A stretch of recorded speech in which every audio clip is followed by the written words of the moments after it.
Najua unatumia iPhone lakini hii triki ulikuwa hauijui kabisa. Hivi unajua unaweza restrict mtu yoyote asiweze kuitoa iCloud yako kwenye simu hata kama anaijua password ya kwenye kioo na password ya iCloud. Ni rahisi sana. Utaingia settings, utaenda sehemu imeandikwa screen time.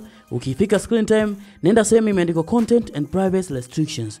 Ukibonyeza pale iwashe ile, halafu shuka chini kabisa utaona sehemu imeandikwa passcode and Face ID. Bonyeza pale, then don't allow, rudi, halafu rudi tena, nenda sehemu set lock screen time settings, bonyeza pale, seti password ambayo ni tofauti na password ya simu yako. Hii hapa ni passcode recovery. Kama ikitokea umesahau screen time passcode, utatumia hapo account yako kuireset. Kwa hiyo utaiandika na utaiconfirm hapo, then baada ya hapo hakuna mtu ataweza kusign out account yako. Kama unavyoona sign out imeletwa kimvuli na wamekwambia kabisa sign out is not available due to restrictions. Kama mtu anajua password ya iCloud yako hawezi kusign out.